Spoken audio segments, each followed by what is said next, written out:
Under অ্যাডজুডিকেশনে ছিল, এই মুহূর্তে কিন্তু অনেকের নাম ডিলিট হয়ে গেছে। তারা ভোটার্স পোর্টাল থেকে ট্রাইব্যুনালে আবেদন করতে পারবেন, সেই সুযোগটুকু দেওয়া হয়েছে নির্বাচন কমিশনের তরফ থেকে। ট্রাইব্যুনালে আবেদন আপনি দুভাবেই করতে পারবেন, অনলাইন এবং অফলাইন।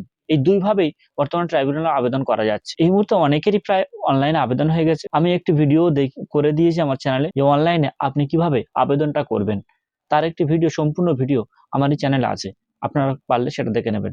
অফলাইনে যদি আবেদন করতে হয় তাহলে আপনাকে সমস্ত ডকুমেন্টস কিন্তু নিয়ে জমা দিতে হবে। আর যদি আপনি অনলাইনে করেন তাহলে আপনার কোনো ডকুমেন্টস জমা দিতে হবে না। আবেদন করতে গিয়ে অনেক সময় ভুল তথ্য দিয়ে ফেলেছেন, তাহলে আপনি হয়তো ভাবছেন যে এটা ডিলিট হয়ে যেতে পারে, কিন্তু আমি আপনাকে একটা কথা বলে রাখি, আপনি যে আবেদন যেটা করেছেন সেটা আপনার আধার কার্ড মানলেই আপনার কিন্তু সেই বিধানসভার নাম বা সেই বিধানসভার আপনার কোন বুথে আছে বা ক্রমিক number, serial number, part number সব কিন্তু নির্বাচন কমিশনের কাছে চলে আসবে।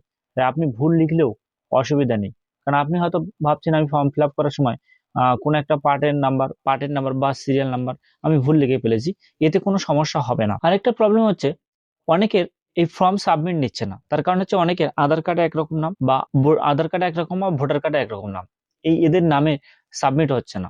তাহলে আপনি এক কাজ করবেন, আধার কার্ডের যে নামটা আছে ওই নামটা দিয়ে সাবমিট করবেন, তাহলে আপনার ওটিপি চলে আসবে এবং তাহলে আপনার ফর্মটা ফিল আপ হবে। এবং আপনার নামের যে মিসম্যাচের জন্য আপনার ফর্মটা সাবমিট হচ্ছে না, তাহলে কিন্তু আপনার এই সাবমিটটা কমপ্লিট হয়ে যাবে। তাহলে এখানে একটা প্রশ্ন আসে যে দু জায়গায় দুটো নাম হয়ে যাচ্ছে, তাহলে কি অসুবিধা হবে না পরে?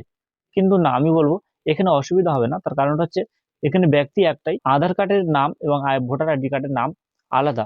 কিন্তু ভোটার আইডি কার্ড, আধার কার্ড দিয়ে, ভোটার আই কার্ড দিয়ে যদি এটা আবেদন করি তাহলে হচ্ছে না, তাই আধার কার্ড দিয়ে আবেদন করলে এটা হয়ে যাবে। কারণ আপনাকে তো আবেদনটা তো করতেই হবে। আপনি যদি আবেদন না করতে পারেন তাহলে একেবারে পুরোপুরি রিজেক্ট হয়ে যাবে। তাই ওই নামের জায়গায় আপনার আধার কার্ডের নামটা দিলেই সব থেকে ভালো হয় এবং সহজে সেটা আবেদনটা গ্রহণযোগ্য হবে এবং তারপরে আপনার ওটাকে সাবমিট করতে পারবেন। আরেকটা জিনিস বলে রাখি, আপনি যদি অনলাইন আবেদন করতে চান তাহলে কিন্তু আপনার আধার কার্ডের সাথে মোবাইল নাম্বার কিন্তু অবশ্যই লিঙ্ক থাকতে হবে। তার কারণ হচ্ছে মোবাইল নাম্বার যদি লিঙ্ক না থাকে তাহলে কিন্তু আপনি এই আবেদনটা অনলাইনে করতে পারবেন না। আবার অনেকে প্রশ্ন করছে যে আমি যদি নাম্বারটা ভুল দিয়ে থাকি, মোবাইল নাম্বারটা, তাহলে কি কোনো অসুবিধা আছে? মোবাইল নাম্বারটা ভুল দিলে অবশ্যই অসুবিধা আছে। কারণ মোবাইল নাম্বারের ঘরে দেখুন স্টার মার্ক দেওয়া আছে।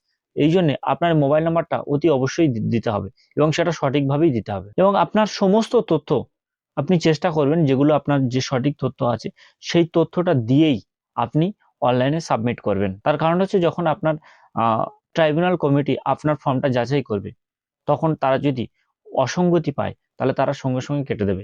তাই আপনাদের কাছে অনুরোধ করব, আপনাদের যে সঠিক তথ্য আছে সেই সঠিক তথ্য দিয়েই ফর্ম ফিল আপটা করবেন। সেটা ভোটার কার্ডের নাম্বার হোক বা মোবাইল নাম্বার হোক, সবকিছু সঠিক দিয়ে করলে তাহলে আপনার নামটা কেটে বাদ দিতে পারবে না। এখন আপনি যে ট্রাইব্যুনাল কমিটিকে যেটা আবেদন করেছেন, সেই ট্রাইব্যুনাল কমিটি সেটা কিন্তু আপনার সমস্ত ডকুমেন্টস তারা ভালোভাবে ভেরিফাই করবে। এটা আপনি ভাববেন না যে আপনার ডকুমেন্টস ভেরিফাই না করে আপনার নামটা ভোটার লিস্টে তুলে দেবে।